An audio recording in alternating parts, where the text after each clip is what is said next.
So this is a video to help you when you are making the skulls from the skeleton collection of Ed's Animals. So I'm just going to troubleshoot through a few of the different techniques that are covered in the skulls. Some are easier than others. So I'm going to start first with the raven. So with the raven, well, with all of them, you are creating holes for the eyes that you create chains, miss stitches, and then carry on crocheting the rest. And then what you do is you crochet an eye socket that you then insert and crochet into place. So the raven is the most basic one. You haven't got invisible rows in this one, but I'm then going to cover some invisible row technique as we go on to the cat and the dragon, which both use that. So when it comes to the raven, all you need to do is gather the stitches on the end of the beak like this. And then because you're actually closing that off, what you need to do is then stuff through the eye sockets before you then put the eye sockets into place. So with your stuffing, stuff into the head. And just to clarify, the ones that I've got here is actually made in Aran yarn. So it's twice as big as the standard double knit one, just scaled up so it's nice and easy for you to see as well. So you stuff like that, so your stuffing is in, and then insert your eye socket in to the hole like that.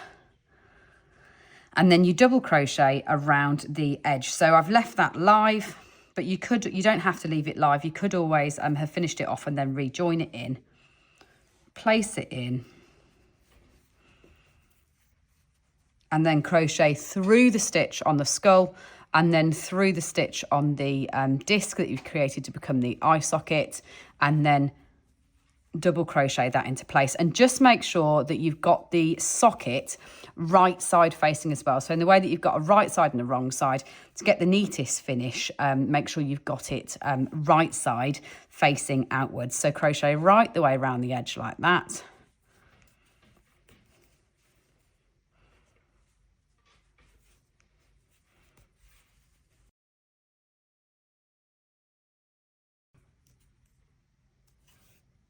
Slip stitch the last stitch into place and then pull it through, and that way it leaves you with a lovely deep set eye socket with a nice ridge of stitches around the edge as well. So same thing on the other side. And just make sure you have got enough stuffing in. I'm going to put a bit more stuffing in that before I put this eye socket in, because obviously when you put this last eye socket in, it is then full.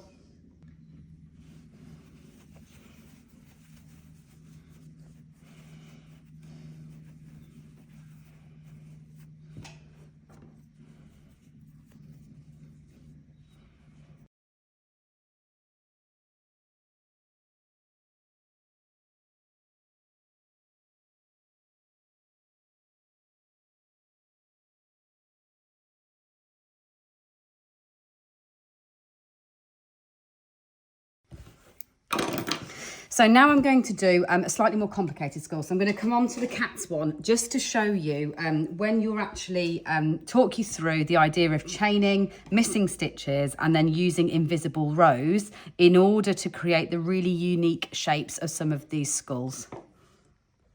So I'm on round 9 of the cat skull, and what I've done is I've done a chain 15 like this, miss 6 stitches, so you count 1, 2, 3, 4, 5, 6, and then you double crochet your 6 into the center. So 1, 2, 3, 4, 5, 6, and then you do the same thing again. And this chain technique applies to all the skulls. So 1, 2, 3, 4, 5, 6, 7, 8, 9, 10. 11, 12, 13, 14 and 15. So then once again, you miss 6. So 1, 2, 3, 4, 5, 6. And then we're going to double crochet back round to our stitch marker.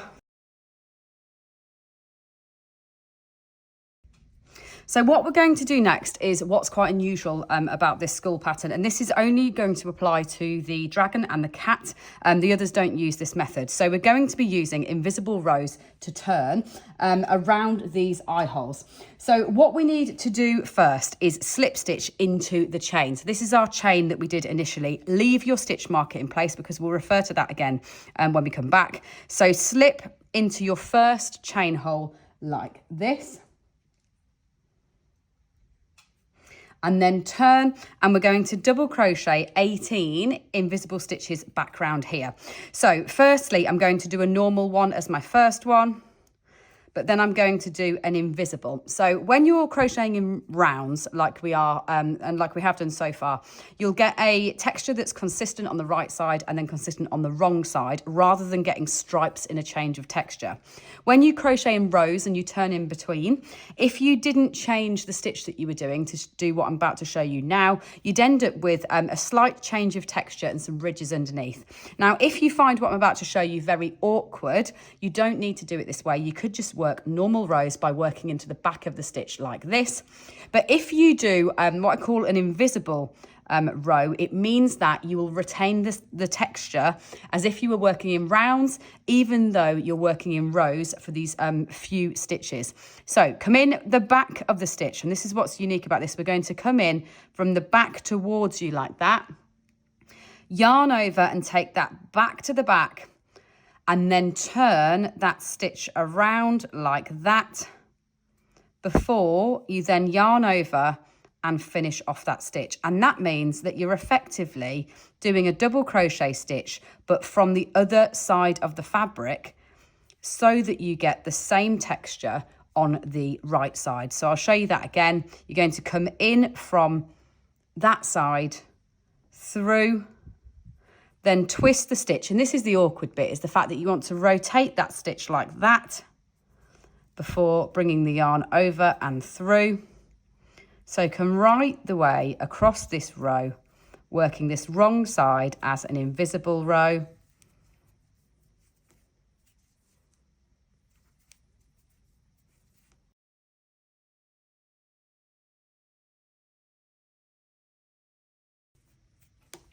And when you get to the other end, what we're going to do is we're actually going to slip stitch again into the chain on the other side. So slip stitch into that chain and then turn. And then all you need to do is double crochet as normal back along, but be careful that you don't rework that slip that you've just done. So you're not going to work into the slip that you've just done into your chain. Instead, you're just going to crochet straight back into the full stitches.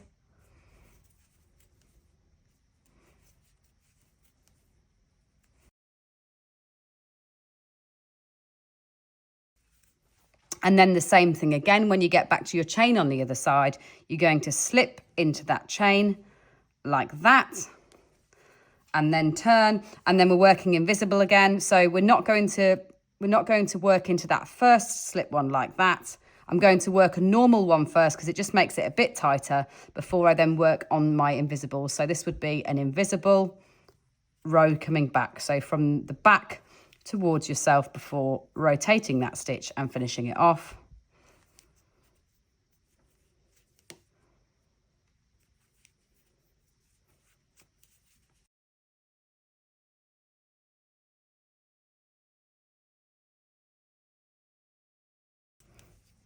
Then slip your one off the chain again and turn back to your right side. Ignore your slipped one and then carry on. And this time you've done your 2 invisible rows. So now we're back working just into our right side again.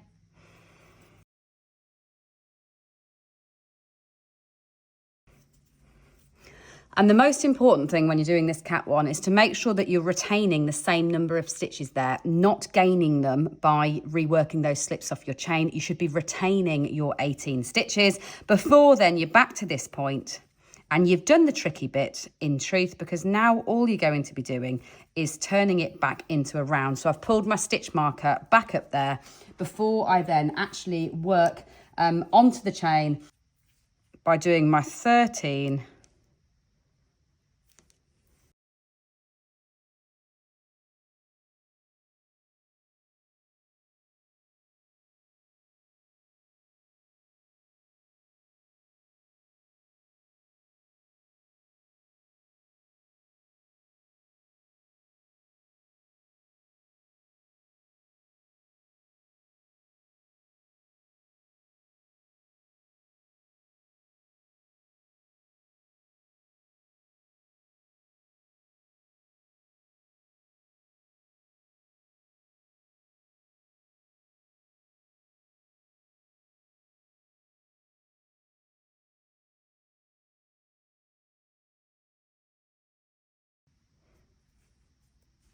Then you're decreasing.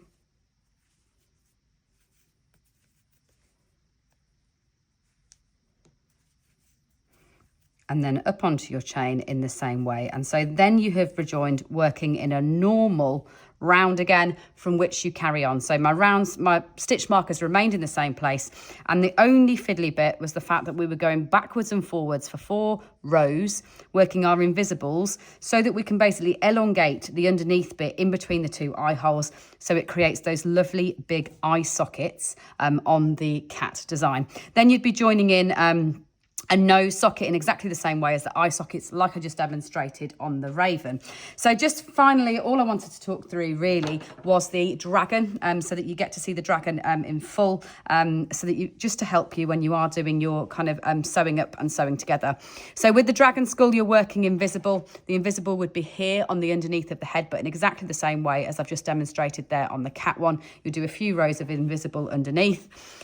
When you're doing the horns, what I've done here is you're working back loop in the pattern. It'll tell you when to work back loop, and then you slip stitch them afterwards, and it gives you really defined ridges, but you don't have to guess where to put them, because you're just going to slip the back loops that are left behind. So that way they're really even and you don't have to think about it as much. When it comes to sewing it all together, so you've created what is a very unique standard form, again using short row shaping, so using that invisible stitching, or in honesty you could just use rows. You don't really need to use the invisible rows in this instance, because you're obviously going to sew all of this onto the top of it, so it's your personal preference as whether you want to use those invisible rows or not. Then you sew your spine into position, and the dragon is very much designed to be like a sleeping cat, so a curled up dragon like this with that curved shape. So you sew your spine on, that then turns into the tail at the bottom that curves right round. When it comes to the legs, you're making 2 of the longer bones and 2 of the shorter bones and sewing them together in pairs like that. So they're a lot more heavyweight than the limbs of the other animals. So you've got doubled up 2 bones, 2 long bones and 2 short bones before you put those tips onto the bottom. So 4 facing forwards and 1 backwards. So you've had a good look at those. Again, you're using those bone tips on the tail to put little details on like that. Bone tips down the spine. So you've got your 3 spikes down the spine, a larger pelvis obviously than the standard animal, so that you can see that there, and then the wings. So with the wings, these ones have got wire in because they've been positioned, but you don't need to put the wire in. You could just leave them sitting behind the dragon like that. And so what you're doing is again using their double bones like that to create the double like you have done on the legs. Then you've got your long one, you've got a tip here, you've got your 3, and then your short ones, and then your tips on the end. Now what we have done is we've also now added lots of pictures to the blog post about the Trick or Treat listing, so that you can see almost a reverse cutout. So when we take photos of our Ed's animals, generally speaking, we take photos on a white background because that makes them easier to see. But in this instance, you actually see a clearer picture if we take them on a black background. So we've added all of that in for you, so you can see all the extra detail when you are then adding on your ribs, or with the dragon, she also does have them sitting on the front as well, just to support her neck like that. I really hope you enjoy making them. I think probably the most unusual collection that we've ever created. They will work really well in Aran as well. So this size that I'm working in here, that I've just done these examples in, that's our Aran weight of yarn. So they are twice as big as if you're going to work them in the double knit. They work really well, scaled up as well. Good luck if you are trick-or-treating with them. I hope you get the one that you're hoping for.